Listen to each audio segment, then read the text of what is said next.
Chris Paul might get waived by the Phoenix Suns. Should the Sixers sign him if James Harden walks in free agency? There's been a lot of buzz about a potential DeMar DeRozan trade. Tobias Harris for DeRozan. That would be ideal in my opinion. And James Harden, according to Charania, is torn about whether or not to return to Philadelphia or go back to the Houston Rockets. It's all coming up right now on 76ers Now.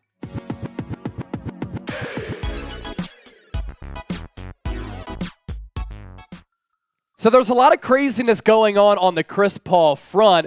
Chris Haynes had tweeted that he was going to be released and become a free agent. Then Adrian Wojnarowski and Shams Charania said, hold up, Chris Haynes. It's not happening yet. The Phoenix Suns might try to bring him back. They might try to trade him.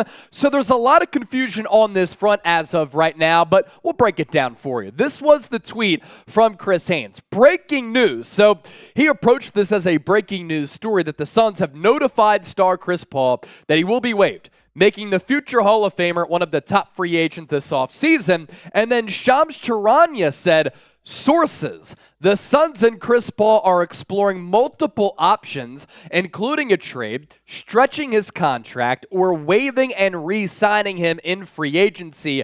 Phoenix expected to discuss trades ahead of Paul's June 28th contract date. So what's going on in Chris Paul land? We will see. We know that he's entering his 19th season in 2023-2024, limited to 59 regular season games this past year. Then he got hurt again in the NBA playoffs, as he so often has throughout what has been a great career, but a career that hasn't included a lot of playoff success. He's made it to one NBA Finals. That came a couple of years ago with Phoenix, and it seems as though every time his teams have a chance of winning a championship, he goes down with some odd injury that happens at the most inopportune of times.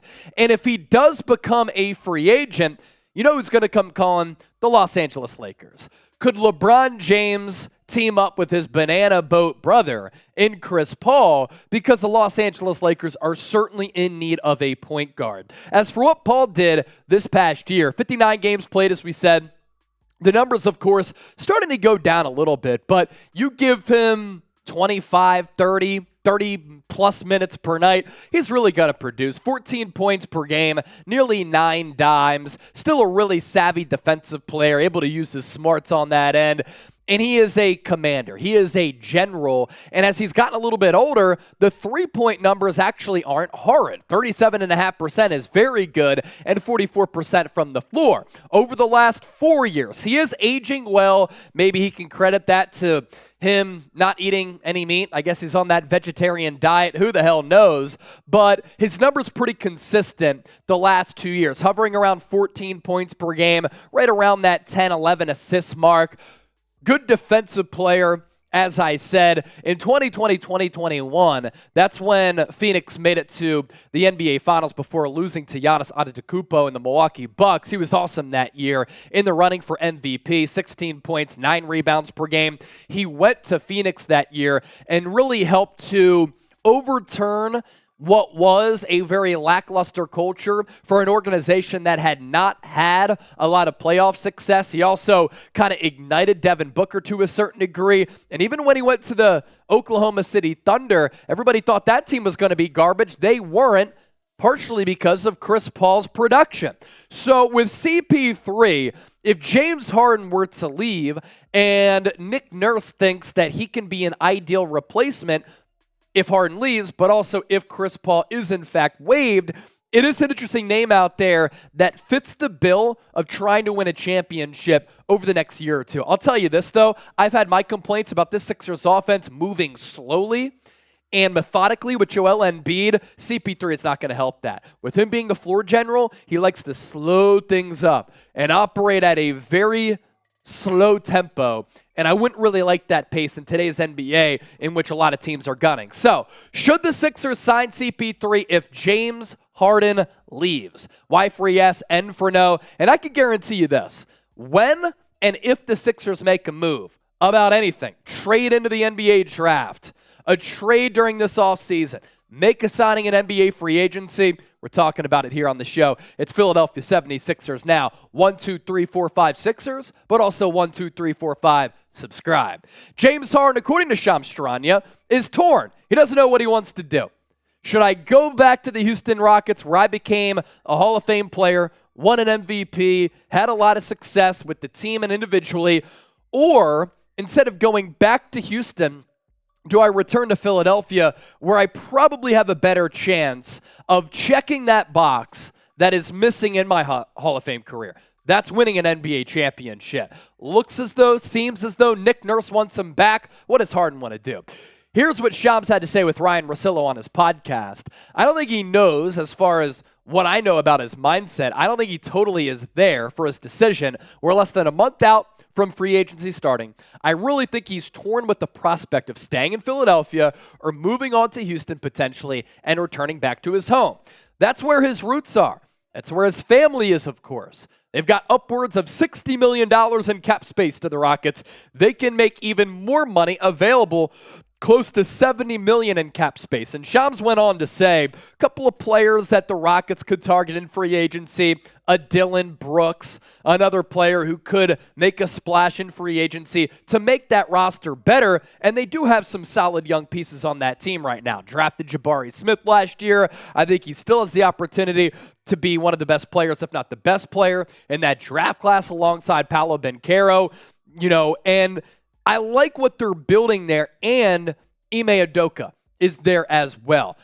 If James Harden is torn, though, between going back to the Houston Rockets or returning to Philadelphia, just go back to Houston. You're missing one thing in what has been a fabulous NBA career. That's an NBA championship. And while the Houston Rockets could open up about $70 million in cap space, they're not close to winning an NBA championship. You might have Jabari Smith, Jalen Green, and a couple of other free agents with Ime Udoka. But with Philadelphia, you get to play alongside the reigning MVP and Joel Embiid. You share a backcourt with Tyrese Maxey. And Maxey and Harden last year outscored opponents by a combined 153 points when they were on the floor together. And you have Nick Nurse. James Harden, if you're serious about winning an NBA championship, you return to the Sixers if you care about your legacy. You don't go back to the Houston Rockets just because you call that home. So where will Harden go? R for the Rockets, S for the Sixers. Sound off with what you think down below in the comment section. We want to hear from you. Let's round out with this here. Could the Sixers trade for DeMar DeRozan? There's been a lot of chatter in my mentions on Twitter, in my DMs, but also out on the internet. A lot of Sixers fans want the Sixers to trade Tobias Harris for DeMar DeRozan. Tobias Harris on an expiring contract. The Chicago Bulls might rebuild. They might tear it down. And if they do that, do they trade Zach LaVine? Do they trade DeMar DeRozan? You're not going to get Zach LaVine for Tobias Harris, but could you send an expiring contract in Tobias Harris to the Chicago Bulls for DeMar DeRozan? If the Bulls do indeed decide to rebuild, there's also some talk about them trading with Portland to get up to number 3 to maybe draft Scoot Henderson, because it looks like Brandon Miller is going to go number 2 to the Charlotte Hornets after Victor Wembanyama goes to the San Antonio Spurs. I'm intrigued by the idea of DeMar DeRozan. I don't think that he's like a top 10 player in this league. I'm not sure he's a top 15 player. His lack of three-point shooting certainly is a problem when it comes to floor spacing, but can you sign a couple of shooters? Can Tyrese Maxey once again shoot more than 40% from 3? And can you bulk up this roster with players who are willing to shoot the rock from downtown? And then that opens up some opportunities inside the perimeter for DeMar DeRozan to do his thing, cook, and live in that mid-range area, which is where he's made a living, and he is excellent there. Last 2 years, when everybody wrote him off after a stint with the San Antonio Spurs because that team was irrelevant, everybody thought DeMar DeRozan was irrelevant as well. 2 years ago, 28 points per game, 50% shooting. He's a bucket getter who could kind of get a shot off from anywhere. Off balance, pull up, step back. He's really crafty, getting to the rim as well. He's played well against the Sixers. And then this past year, 50% from the floor. He can't and won't shoot the three-pointer. Now, it's more of a willingness to do so than the fraud Ben Simmons, but I've never loved his lack of three-point shooting. But I would love him on the Sixers instead of Tobias Harris. I think this is a guy who could help you in a playoff game. Tobias Harris can't go out there and get a bucket. DeMar DeRozan can get a bucket. But you know who else can get a bucket? Tyrese Maxey and Joel Embiid. So if James Harden, for instance, walks, or even if he comes back, and you're looking at James Harden, Tyrese Maxey, DeMar DeRozan, Joel Embiid, and PJ Tucker, I think that's a pretty legitimate lineup in the Eastern Conference. We're going to continue to probably talk about this storyline. Just wanted to convey it to the audience before I go live for Game 3 of the NBA Finals with the homie Rolly. So pick one. DD for DeMar DeRozan, TH for Tobias Harris. On the Sixers, which player would you want? Let me know, please. We appreciate your feedback and show off that basketball intellect. Don't forget to subscribe to the show, and we'll catch you next time here on Philadelphia 76ers Now. 1, 2, 3, 4, 5, Sixers.